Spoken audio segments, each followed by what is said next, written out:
वाराणसी का यह तुलसी घाट वही घाट है जहां गोस्वामी तुलसीदास ने उसी रामचरित की रचना की थी जिसके कुछ लाइनों पर आज राजनीति की रोटियां सेकी जा रही हैं। राम कीर्तन कर रहे इन लोगों की भगवान राम और रामचरितमानस के प्रति जितनी गहरी आस्था है उसे वर्तमान तर्कों से कोई बदल नहीं सकता। श्रद्धालु यहाँ प्रतिदिन सुबह गंगा स्नान के पश्चात राम नाम का जप करते हैं। इनका मानना है कि यहाँ जो भी बयानबाजी हो रही है यह राजनीति के तहत की जा रही है।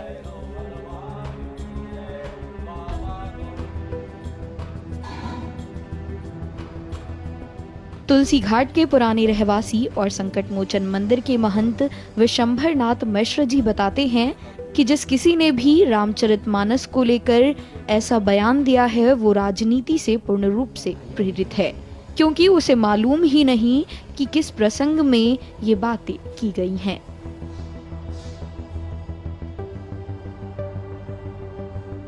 ये दुखद है और रामचरितमानस का महिमा सब लोग जानते हैं।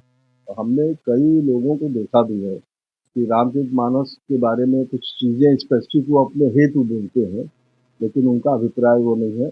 और वही शब्द की बात है, शब्द का अर्थ अगर आपको ठीक से नहीं मालूम होगा, उसके भाव नहीं स्पष्ट होंगे, तो आप फिर इसी तरह की प्रकार बयानबाजी करेंगे। हम तो कहेंगे रामचरितमानस के बारे में बोलने के पहले आपको परहेज करना चाहिए और उस ग्रंथ को ठीक से पढ़ना चाहिए। और देखिए, उसमें सीधे सीधे तुलसीदास जी कहते हैं, रच महेश निज मानस राखा पाए सुसमय सिंहासन बैठा। तो कहे कि शिव जी के मानस जो पार्वती जी को उन्होंने कथा सुनाया है वही मैं लिख रहा हूँ। और शंभु प्रसाद सुमत ये हुई रामचरितमानस कवि तुलसी, इसका मैं केवल स्क्रिप्टिंग किया। तो ऐसे भाव से अगर इस ग्रंथ को लिखा गया है और उसमें पात्र क्या कह रहे हैं उसको आप इंटरप्रिटेट कर दे रहे हैं कि ये ग्रंथ पे बताइए इस तरह की बात कही गई है। अच्छा, उसमें सारे जातियों का आदर उसमें है और स्त्रियों का आदर है खास करके। और हम नहीं समझते हैं कि इतना वैल्यू वाले कोई आपके धार्मिक ग्रंथ होंगे। तो आप इसको ठीक से पढ़िए और न समझ में आए तो हम फिर कहते हैं कि किसी विद्वान के सानिध्य में पढ़िए, तो रामचरितमानस का आपको बहुत आनंद मिलेगा। गोस्वामी तुलसीदास ने इसी तुलसी घाट और इसी गंगा नदी के तट पर रहकर रामचरितमानस की रचना की थी। इसलिए यहाँ के लोग रामचरितमानस की न सिर्फ रग रग से वाकिफ हैं, बल्कि रामचरितमानस को जानते और समझते भी हैं। जिससे आत्मा को संतुष्टि प्राप्त हो, सुख मिले, उसको भी धर्म कहा जाता है। तो ये बात सत्य है कि अंतिम में उन्होंने रामचरितमानस के मंगलाचरण के 7वें श्लोक में ये वर्णन किया है कि स्वांतः सुखाय तुलसी रघुनाथ गाथा। मैं यह जो रामचरितमानस ग्रंथ की रचना कर रहा हूँ, ये नाना पुराण निगमा, पुराण वेद शास्त्रों, नाना यानी कि कई प्रकार के वेदों से 4 वेद हैं, ठीक है, और पुराण है, उन सभी पुराणों का जो सार है वही रामचरितमानस है। और उसमें भक्ति काव्य है वो।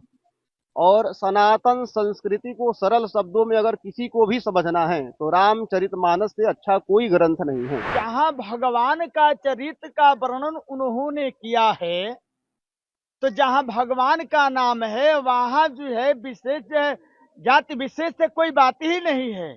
वहाँ भगवान का नाम है। तुलसीदास जी ने भगवान के चरित्र को वर्णन किया है। तो जो है, जो पुरातन इतिहास जो है, पुरातन काल से ये पुराण बन करके जो आया हुआ है, तो इसको कैसे वो बंद कर सकते हैं? इस चीज को कहते हैं हर हरी गलत कर रहे हैं। जहां भगवान का नाम है, अगर भगवान के नाम को बंद करते हैं, ये तो अधर्म का बहुत बड़ा विरुद्ध काम हो रहा है। ये बहुत बड़ी गलत है। ये कभी भी बंद होना नहीं चाहिए।